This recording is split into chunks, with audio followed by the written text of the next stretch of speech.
He stood there alone, hands wrapped around a helmet he shouldn't have been carrying, asking strangers for $5 because he hadn't eaten all day. But the moment he whispered whose helmet it was, everything changed. This is how a hungry kid walked into the wrong place at the right time and reopened a wound a whole club thought had already healed. The door to Crow Hollow Riders didn't creak when Jamie pushed it open. It groaned, like it was annoyed at being disturbed. Inside, the air smelled like motor oil, leather, and something cooking in a back room that made his stomach twist with hunger. 3 men sat around a scarred wooden table playing cards. 2 more leaned against a workbench mid-conversation. They all stopped when they saw him. Jamie wasn't sure what he expected. Maybe laughter, maybe anger. What he got was silence, which somehow felt worse. He stepped forward, holding the helmet in both hands like an offering. The thing was too big for him, scuffed black with a faded Steel Pines decal peeling off the back. His sneakers squeaked against the concrete floor. Nobody moved. "I'll sell it for $5, Jamie said. His voice came out steadier than he felt. "I just need to eat." One of the card players, a barrel-chested guy with a gray beard braided down his chest, set his hand face down and leaned back in his chair. "That's a nice lid, kid. Where'd you get it?" Jamie swallowed. "It belonged to someone who won't ride again." The air shifted. One of the men at the workbench straightened up, eyes narrowing. The bearded guy, brown from the patch on his vest, stood and walked over slowly, boots heavy on the floor. He didn't reach for the helmet, just looked at it, then at Jamie. Who was he? "My brother, Troy." Brown's face stayed neutral, but his eyes shifted, recognition chasing grief. He glanced over Jamie's shoulder toward the back of the room, where a wiry man with sun-damaged skin and forearms covered in faded ink had gone completely still. That man, Wells, stepped forward. His voice was rough like gravel under tires. "Troy Milner." Jamie nodded. Wells's jaw tightened. He crossed the space between them in 4 strides and crouched down so they were eye level. Up close, Jamie could see the lines around his mouth, the scar cutting through one eyebrow, and something else, something that looked like recognition, like grief. "I knew your brother," Wells said quietly. "Rode with him before I patched in here. He was Steel Pines, right? Ridge." Jamie's throat closed up. He hadn't heard anyone say Troy's road name in days. He managed a nod. Wells reached out slowly and rested one calloused hand on the helmet, but he didn't take it. "Route 19. Yeah." The room had gone still again, the kind of silence that carries weight, built on names spoken and remembered. Brown cleared his throat. "Kid, we're not buying that helmet." Jamie's chest tightened. He'd been stupid to come here. Stupid to think, "Because it's not for sale," Brown continued, voice firm. "That's your brother's. You keep it." "I can't," Jamie said, and hated how his voice cracked. "I need the money." Wells stood, still watching him. "Where are your people, Jamie?" "My sister, Kayla. She's 20. Parents, gone. 3 years now." Wells exchanged a look with Brown. Something passed between them, unspoken but understood. Brown crossed his arms. "Kayla working? 2 jobs, but rent's late. Fridge is empty. And there's some lady from the county who keeps calling about paperwork." "Child services," Wells said. It wasn't a question. Jamie nodded. Brown let out a slow breath, the kind that carried weight. He looked at the other men in the room, then back at Jamie. "You eaten today?" Jamie didn't answer, which was answer enough. "Mama T," Brown called toward the back. "Got a hungry kid out here." A woman's voice shouted back, muffled by distance and the clatter of pans. "Then feed him, you useless lump." Couple of the guys chuckled. Brown jerked his head toward a long table near the kitchen door. "Sit." Jamie hesitated, still clutching the helmet. "Go on," Wells said, softer now. "We'll talk after you eat." Jamie walked to the table and set the helmet down carefully, like it might shatter. A plate appeared in front of him moments later. Meatloaf, mashed potatoes, green beans that actually looked green. Mama T, a stocky woman with silver streaks in her dark hair and reading glasses hanging from a beaded chain, stood over him with her hands on her hips. "You eat all of that," she said. "Then we'll figure out the rest." Jamie picked up his fork. His hands were shaking. Across the room, Wells pulled Brown aside. Their voices were low, but Jamie caught pieces of it. "Steel Pines is gonna want to know. You thinking what I'm thinking? Kid's got nobody. Troy would have done the same." Brown nodded slowly, then louder, so the whole room could hear. "Anybody got a problem helping out Ridge's little brother?" Silence. Then one by one, heads shook. Someone muttered, "Not a chance." Jamie ate slowly, every bite sitting heavy in his chest. When he looked up, Wells was sitting across from him, Troy's helmet resting between them on the table. "You're not selling this," Wells said. "And you're not going hungry again. Understood?" Jamie stared at him, confused, suspicious, hopeful. "Why?" Wells leaned back, arms crossed. "Because your brother never let anyone eat alone. And neither do we." Jamie felt something loosen in his chest, a weight shifting, finally shared, like standing on ground that wouldn't collapse the moment he moved. Jamie showed up at the clubhouse the next afternoon without being told to. He stood outside for 5 minutes before walking in, hands shoved deep in his hoodie pockets. Rocco was already in the garage bay, half buried under the frame of a '78 shovelhead, cursing softly at a seized bolt. "You gonna stand there or make yourself useful?" Rocco called without looking up. Jamie blinked. "I wasn't sure if..." "Brooms in the corner. Start with the back wall and work forward. Don't miss the corners." It wasn't a request. Jamie grabbed the broom. For the first hour, neither of them spoke. Rocco worked with the kind of focus that didn't leave room for conversation, his hands moving between tools like he'd been born holding a wrench. Jamie swept slowly, methodically, watching from the corner of his eye as Rocco finally freed the bolt and grunted in satisfaction. "Hand me that rag," Rocco said, pointing without turning around. Jamie grabbed it and stepped closer. Rocco wiped his hands, then glanced at the freshly swept floor. "Not bad. You miss anything?" "No, sir." Rocco's mouth twitched, something between approval and amusement. "Don't call me sir. Makes me feel old." He nodded toward the bike. "You know what this is?" "Harley. Shovelhead engine." Rocco raised an eyebrow. "Troy teach you that?" "He used to let me sit in the garage while he worked. Didn't touch anything. Just watched." Rocco studied him for a moment, then turned back to the bike. "All right, come here. I'll show you why this bastard's been fighting me all morning."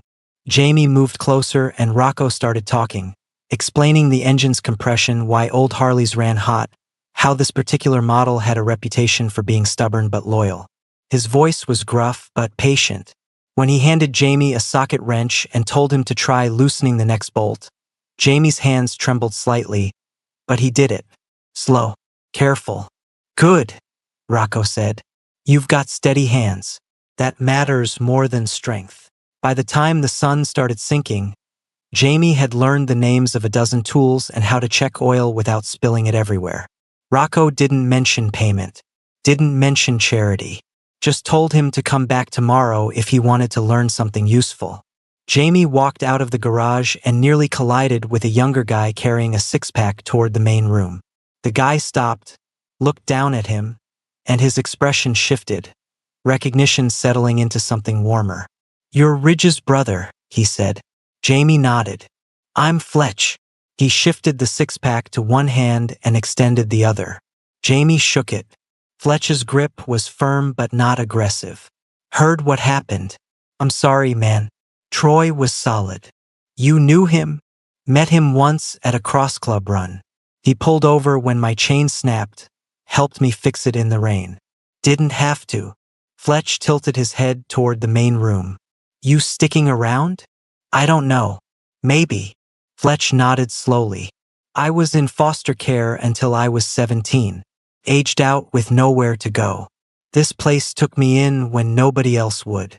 He paused, then added quietly, "It's not a handout. It's family. But you gotta let it be." Jamie didn't know what to say. Fletch clapped him on the shoulder and walked past. Jamie stood in the doorway, chest tight with something he couldn't name yet. Too big to be gratitude, too raw to be hope. Across town, Kayla was 3 hours into her diner shift when Mama T walked in. She sat at the counter, ordered coffee, and didn't leave until Kayla's break.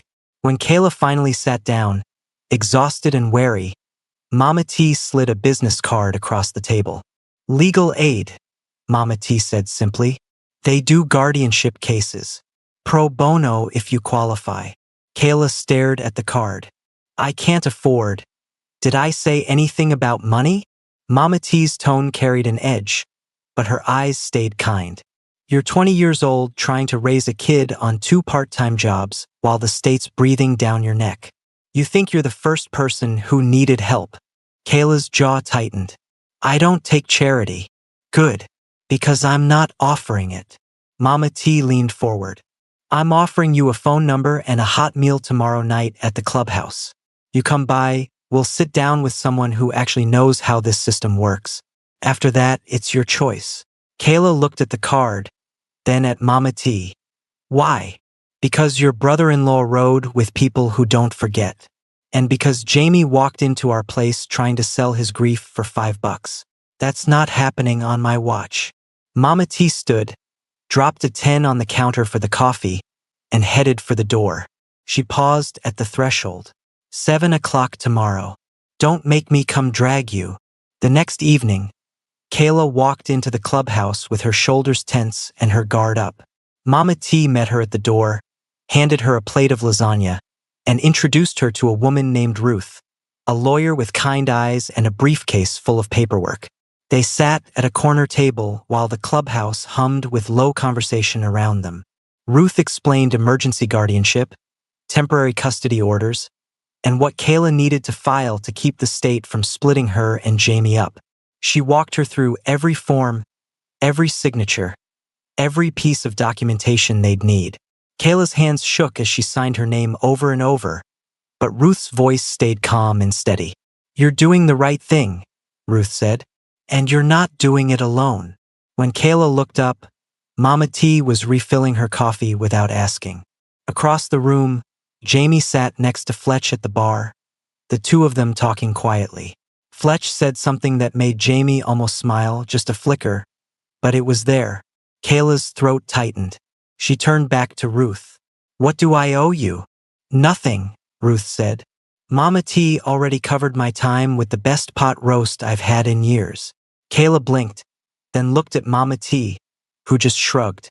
"You'll pay it forward someday. That's how this works." By the time Kayla and Jamie left that night, the guardianship paperwork was filed and a court date was set. Kayla's lungs finally expanded fully, oxygen reaching places that had been locked tight for weeks. Jamie fell asleep in the passenger seat on the way home, his head against the window, still smelling faintly of motor oil. He was still holding Troy's helmet in his lap. Wells made the call on a Wednesday night, standing outside the clubhouse with his phone pressed to his ear and a cigarette burning down between his fingers. The voice on the other end belonged to Tuck, Steel Pines road captain, a man Wells hadn't spoken to in 3 years, not since the transfer that came with its own baggage and bruised pride. "We ride for Ridge this Saturday," Wells said, no preamble. "His kid brother's here. Thought you'd want to know." Silence stretched between them, loaded with 3 years of distance. Then Tuck's voice came through, rough but certain. "We'll be there." "What time?" "Noon. Route 19. We'll meet at the mile marker." "Wells." Tuck's tone shifted. "It's been a while." "I know. This changes things." "Yeah," Wells said quietly. "It does." Saturday morning came cold and sharp, the kind that made asphalt glitter and engines echo off storefronts. Jamie stood in the Crow Hollow parking lot wearing jeans that actually fit. Mama T had taken him shopping 2 days prior, ignoring his protests, and Troy's old riding vest, altered by one of the club's old ladies to sit properly on his narrower shoulders. The steel pines patch had been left untouched on the back, a mark of respect that nobody questioned. Fletch walked over and handed him a pair of gloves. "You're gonna want these. Gets cold on the back of a bike at speed." Jamie took them, his fingers tracing the worn leather. "I've never been on a ride like this before. Nobody has their first memorial ride and comes out the same," Fletch said. "Breathe through it. And if you crack, that's allowed. Every single one of us has." Wells appeared beside them, helmet under one arm. He looked at Jamie, then at the vest, and something softened in his expression. "You ready?" Jamie nodded, though his stomach was a knot of nerves and something bigger he couldn't name. "Troy's helmet stays strapped to the sissy bar," Wells said.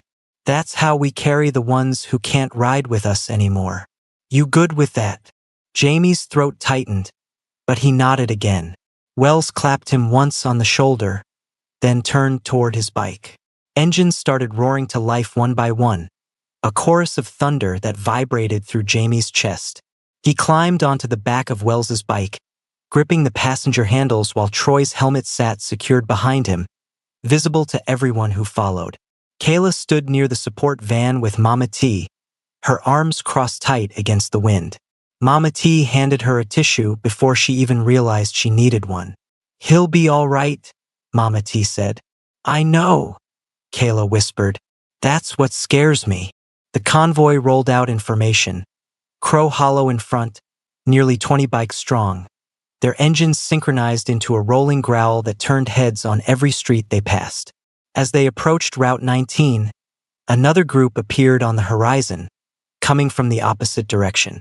Steel Pines MC. The two clubs slowed as they converged, engines idling as road captains exchanged nods. Tuck pulled up beside Wells, his bike a custom bagger with Steel Pines colors painted across the tank. He looked at Jamie, then at the helmet strapped behind him, and his jaw worked for a moment before he spoke. "Ridge was one of ours," Tuck said. "Glad his brothers got people." Wells nodded. "He does now." The combined group merged into a single procession, a wall of chrome and leather that stretched the length of 2 football fields. They rode in silence, no music, no revving, just the steady hum of engines and the wind cutting past. When they reached the mile marker where Troy had gone down, Wells slowed and pulled to the shoulder. One by one, the other bikes followed, lining the roadside like sentinels.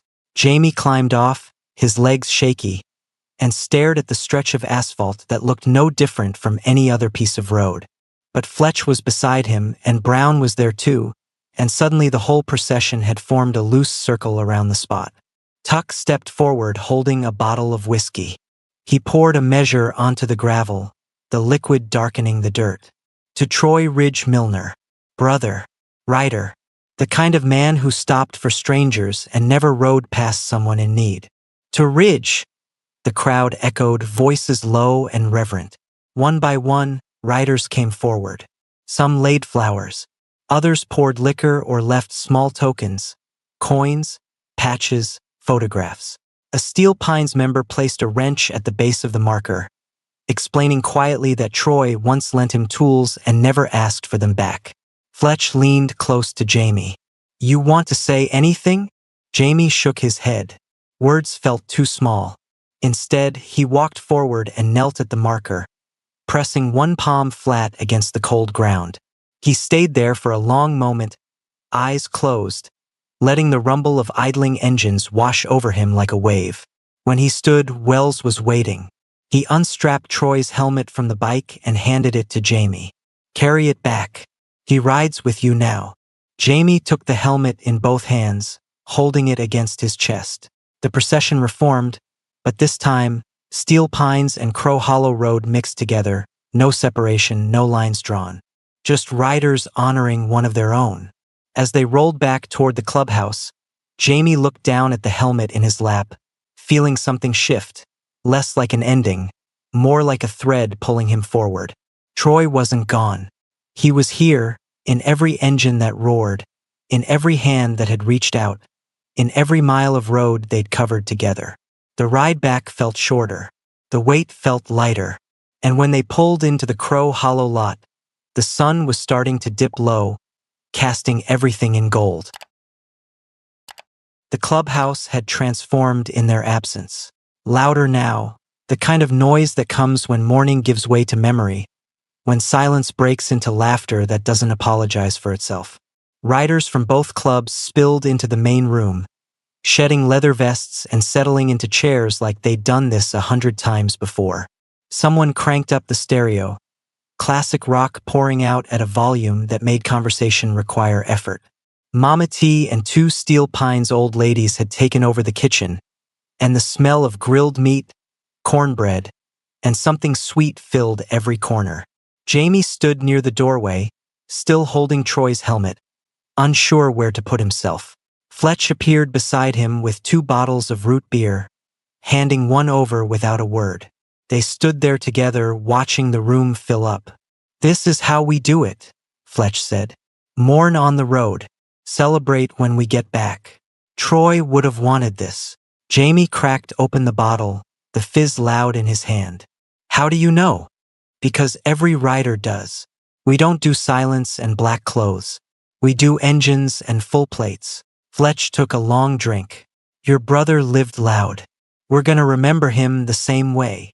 Across the room, Tuck and Brown stood near the bar, talking in low tones that gradually loosened into something closer to laughter. Old tensions dissolving in shared memory. A Steel Pines member walked over and shook Brown's hand, muttering something about "too damn long," and Brown nodded, gripping back hard. Rocco emerged from the kitchen carrying a platter of ribs that could have fed a small army. He spotted Jamie and jerked his chin toward an open seat at the long table. "You eat yet?" Jamie shook his head. "Then sit. You're gonna waste away, and I didn't spend all week teaching you torque specs for nothing." Jamie sat. Fletch dropped into the chair beside him. Within minutes, the table was packed, Crow Hollow on one side, Steel Pines on the other, but the divide felt ceremonial rather than real. Plates passed back and forth. Stories started flowing. A Steel Pines rider named Mac leaned forward, pointing at Jamie with a rib bone. "Your brother once rode 6 hours in a thunderstorm to deliver a part 1 needed for a build. Showed up soaked to the bone, handed me the package and said, 'Don't let it rust.' That was it. No fanfare." Another voice chimed in. "He taught me how to adjust my carburetor on the side of the highway at 2 in the morning. Didn't complain once. Ridge pulled me out of a bar fight I had no business being in," someone else added. "Took a punch meant for me and then bought me coffee after."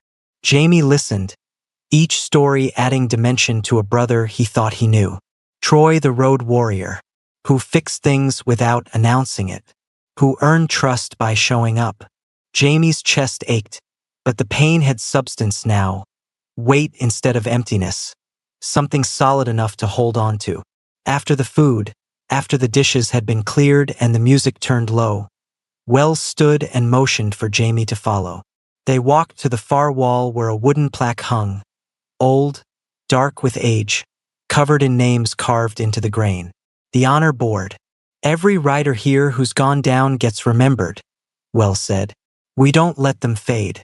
We keep their names where we can see them every day." He pulled the plaque down carefully and set it on a workbench beneath a single hanging light. From a drawer, he retrieved a wood-burning tool and plugged it in. The tip glowed orange as it heated. Wells tested it on a scrap piece, then looked at Jamie. "You want to help?" Jamie's breath caught. "I don't know how. I'll guide your hand, but this should be something you're part of." Jamie nodded, unable to speak. Wells positioned the tool, then placed Jamie's hand over his own. Together, they traced the letters into the wood, slow and deliberate, the smell of burning oak filling the air. Troy Ridge Milner, brother. Road warrior. Never forgotten.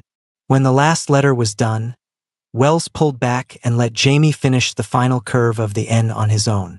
Then, below it, Wells burned another line, smaller but no less permanent. "Jamie $5 Milner rides in his name." Jamie stared at the words, his vision blurring. Wells set the tool down and rested a hand on his shoulder. "You're not just Ridge's brother anymore. You're one of us. That means something here. Behind them, the room had gone quiet. When Jamie turned, he saw faces watching. Crow Hollow, Steel Pines, Kayla standing near Mama T with tears streaking her face. Fletch raised his bottle without a word. Tuck's nod was brief, solemn, and certain. Wells lifted the plaque and hung it back on the wall. Jamie stepped closer, running his fingers over the fresh letters, still warm to the touch. "Thank you," Jamie whispered. "Don't thank me," Wells said. "Just remember it. And when someone else walks in here needing help, you do the same." Later that night, after most of the crowd had filtered out and only a handful of people remained, Jamie sat on a worn couch with Troy's helmet resting on the coffee table in front of him. Kayla sat beside him, her head on his shoulder, exhausted but steady. Mama T brought them both hot chocolate without asking, and Rocco tossed a blanket over the back of the couch as he passed. Fletch flopped into a chair across from them, feet propped up, looking half asleep but content. "You sticking around tomorrow?" he asked Jamie. Jamie glanced at Kayla, who nodded. He looked back at Fletch. "Yeah. Rocco said he'd teach me how to rebuild a carburetor." Fletch grinned. "Good. Someone's got to carry on Ridge's legacy of being annoyingly good at fixing things." Jamie almost smiled. Almost. He looked at the helmet, scuffed, worn, marked by miles and memory. He didn't sell it, didn't lose it, and he wasn't carrying it alone anymore. Outside, engines rumbled as the last few riders headed home. Inside, the clubhouse settled into a comfortable quiet.